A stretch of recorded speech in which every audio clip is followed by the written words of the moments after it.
know we've seen better days. Life is just a game we play. You hold tight to the love you know. Hardest part is letting go. Super excited. Cheese. When excited, ma'am? Ha? Siyempre mamaya. Sa church, siyempre.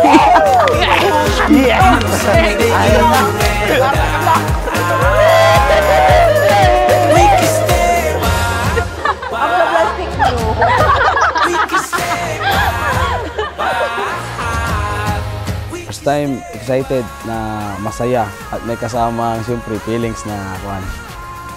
Aba. Nervous system. Good luck.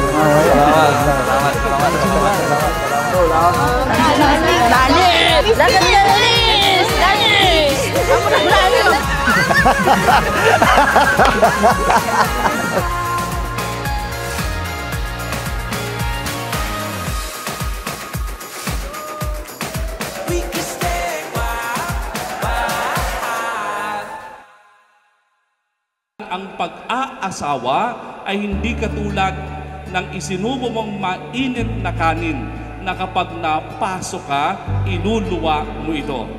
Dahil narinig natin sa binasa ni Father, ang sabi doon, walang sino man na makapagpapahiwalay sa binuklod ng Diyos.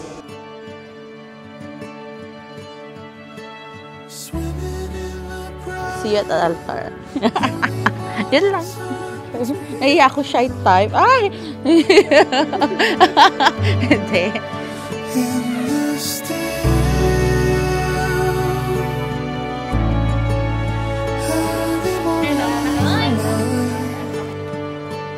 Abang?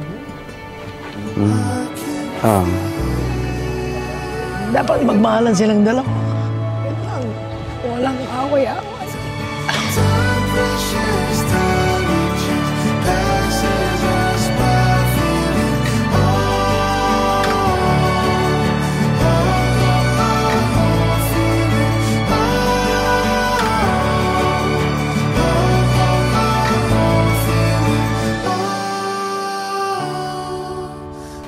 Sa amin importante sa amin dalawa communication at saka pangalawa yung nandyan yung lagi yung suporta bawat isa at saka yung tiwala at saka pananalig sa Panginoon. Yun ang unang-una importante. Yun lang po. Hindi man kita makakasama araw-araw dahil babalik na naman tayo sa LDR. Ilang araw ng ating kasal. Lagi mong tatandaan na mamahalin kita at pipiliin ka araw-araw. At hihintayin kita kahit ilang kontrata pa ang dumating.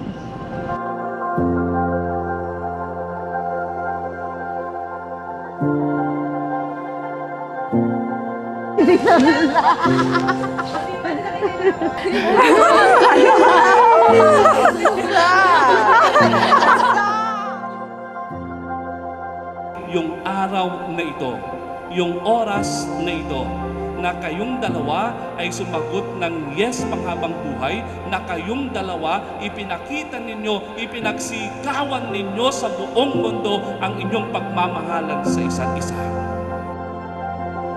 Michelle, did you come here of your own free will to bind yourself forever in the love and service of your husband? Yes, Father. Mo?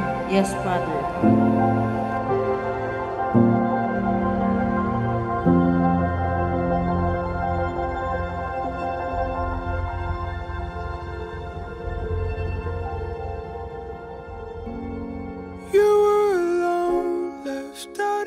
Nagpapasalamat ako sa Panginoon dahil ikaw yung babae yung binigay niya sa akin. Lahat ng pangarap ko ay natupad dahil sa iyo at dahil nandyan ka lagi na sumusuporta para sa akin at nagtitiwala at naintindihan lahat ng sakripisyo ko, paghirap ko at sa lahat ng dinahanan ko. Lagi mong tatandaan, mahal na mahal kita. Kamatayan lang ang mapag-iwalay sa atin.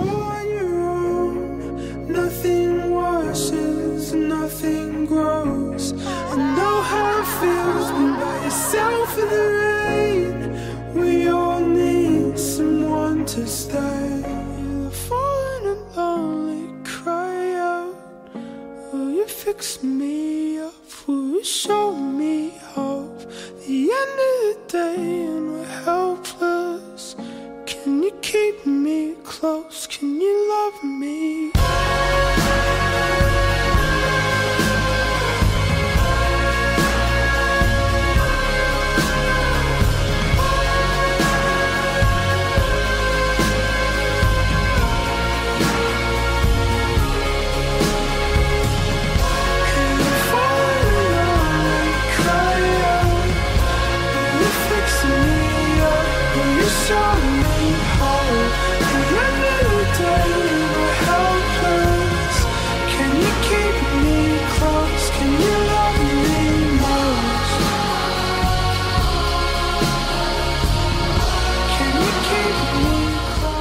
As we face a new chapter together in front of our loved ones, I vow to you to always support, cherish you. I promise to take good care of you and to our future kids. I promise to be your partner in all things, to love you with times of joy and comfort you in times of sorrow. I will always be thankful that I have you in my life, my home, my best friend, my love, and my everything.